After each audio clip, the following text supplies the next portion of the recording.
I thank the gentlelady for yielding. The gentleman from South Carolina, Mr. Timmons, is now recognized for 5 minutes. Thank you, Mr. Chairman. Chairman Atkins, it is good to see you, and thank you for appearing before the committee. I appreciate your engagement with Congress as we work to restore a regulatory framework that supports competitive capital markets and long-term economic growth. After several years of rapid expansion in the SEC rulebook, it is encouraging to hear you mention that some regulations have become bloated and, in certain cases, obstacles to capital formation. You've indicated that the Commission is now focused on reducing unnecessary compliance burdens while preserving strong investor protections. I agree with that goal and want to begin by discussing how the Commission is addressing recent rulemakings that impose significant costs with limited benefits. One example is the 2023 Fund Names Rule Amendments, which the SEC estimated would affect roughly 66% of funds and add substantial compliance and operational costs, ultimately borne by American savers. So my question is this: consistent with your goal of reducing unnecessary burdens, how is the Commission or its staff reviewing or addressing these prior rulemaking excesses, and what principles are guiding your approach to recalibrating rules that may have gone too far? Well, we're undertaking that in all of our divisions with respect to reviewing old rules, and in particular the Corporation Finance Division, with respect to Reg SK, which is kind of the bedrock of corporate disclosure. But you've named others as well with respect to mutual funds and whatnot. So all of those add costs to investors. Ultimately, they bear the cost, and so we have to have it's good to have a retrospective view of that to weed out things that are not really fit for purpose. Thank you for that. Let me now turn to public company disclosure and capital formation. I understand that last year the Commission received a proposal from a U.S. stock exchange requesting that the SEC initiate a rulemaking to allow for optional semi-annual reporting for public companies. The goal was to reduce reporting burdens and short-term market pressure while fully preserving material disclosures for investors. This proposal closely mirrors what President Trump called for last fall as a part of a broader effort to spur initial public offering activity and encourage more companies to access our public markets.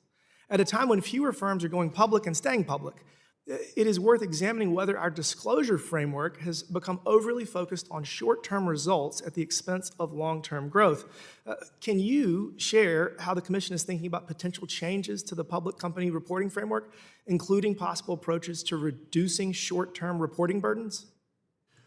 Yes, well, I've announced that we're looking at that. This debate has been going for now a few decades. The requirement started out as annual reporting up until 1955 when it went to semi-annual, and then in 1970 went to quarterly, and then the UK, which kind of followed suit with us, changed back to semi-annual in 2014. So we're looking at all of this. I'm agnostic on this. We want to hear comments from people as to what's the best. We were considering doing this for smaller companies where perhaps semi-annual might be more appropriate for them. But we'll be seeking comment on all of this.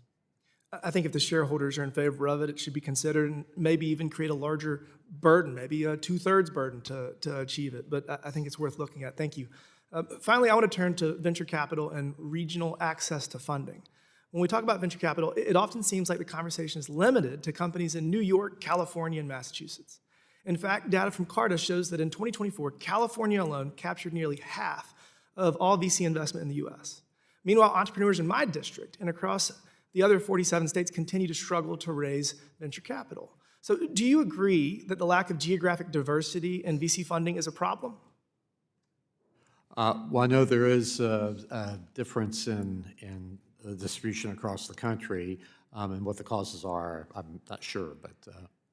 Well, one way to address this challenge is through my bill, H.R. 4431, which is part of the Bipartisan Invest Act.